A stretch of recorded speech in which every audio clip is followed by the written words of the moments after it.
Ici, c'est un stage donc subsidié par la Ligue équestre Wallonie-Bruxelles pour les gagnants du challenge de complet.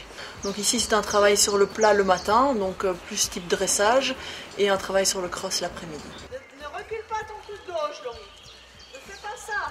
Non. Comme ce sont la plupart des cavaliers que je ne connais pas de tous les jours, donc en fait j'essaie de voir un peu les défauts les plus apparents pour essayer de corriger les choses un peu plus visibles. Souvent c'est la position, la rectitude du cheval, les plus gros défauts je veux dire qu'on peut voir. Alors, Philippe c'est un 5 ans, c'est ce cheval là?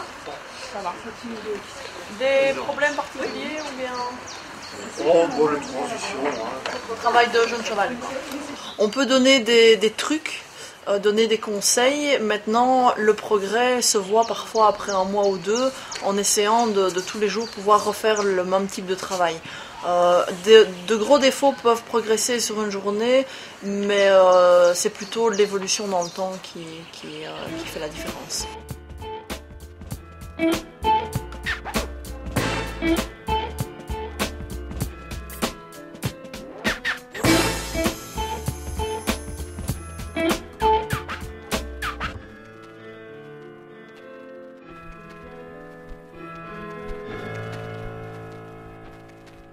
On a travaillé beaucoup les volts, les transitions et tout ça. Tu as des problèmes à ce niveau-là? Un peu pour les lignes droites.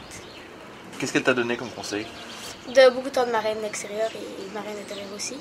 Mais moi, la marraine extérieure. Et ça va mieux? Ouais. Bon, après le cross, c'est quelque chose que t'aimes bien le cross? Ah oui, j'adore.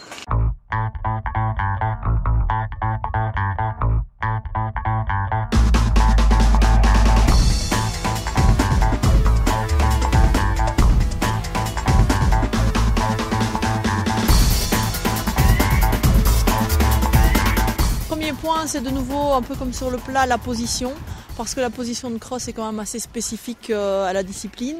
Et puis j'aime bien le travail en terrain plus ou moins varié, donc de nouveau pour travailler sur la position et l'équilibre des chevaux.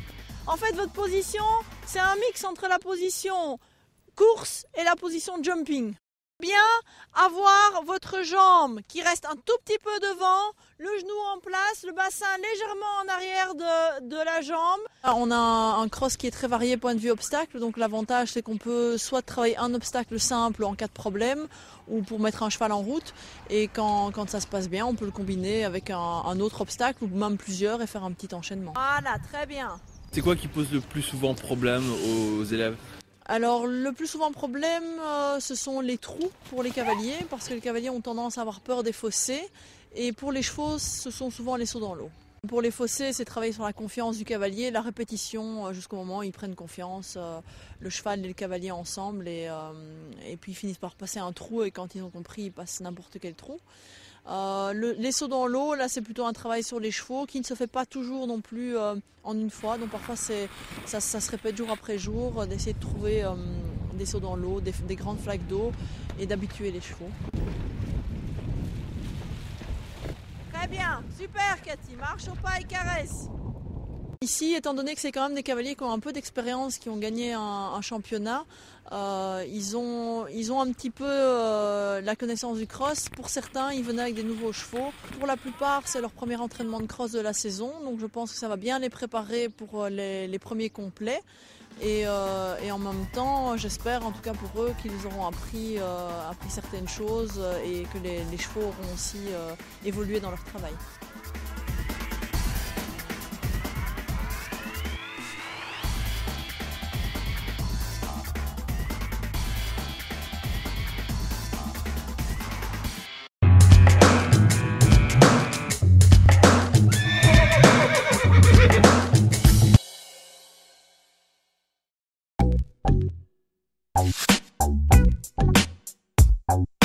Année olympique, donc importante évidemment.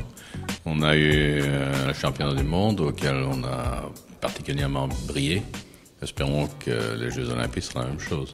L'objectif, c'est clairement une médaille?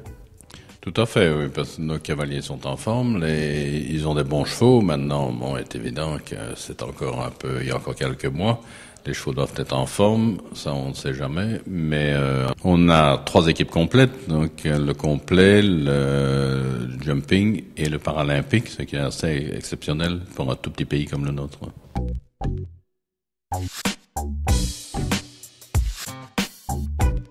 Toutes les disciplines sont en progrès, on a encore fait 7% d'augmentation de licence en 2011, donc ce qui est vraiment important dans une période de crise, c'est extraordinaire pour nous, notre sport n'en souffre pas du tout. C'est vraiment encourageant. Il y a une politique sur laquelle la Ligue va insister particulièrement cette année ? Particulièrement sur la pédagogie, puisqu'il y a tout un renouveau de la pédagogie instruit par la communauté française et nous allons nous moderniser à cet égard, ce qui va nous servir pour le sport, puisqu'il y a tellement de cavaliers, tellement de nouveaux cavaliers et de chevaux qu'il faut réapprendre aux gens l'approche du cheval. Donc là, on va vraiment s'attaquer très fort à ce problème-là. Ça passera à travers quoi? Des brochures, des stages?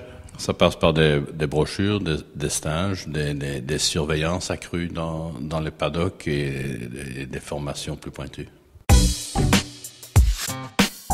La volonté de la Ligue est de se moderniser, donc nous avons amélioré notre site, nous avons créé une nouvelle émission TV qui sera hebdomadaire plutôt que mensuelle. Donc voilà, je pense qu'on reste accroché, on veut rester actif, on veut moderniser et continuer à augmenter si possible. Les infos de la Ligue, c'est également chaque mois dans l'Equimag.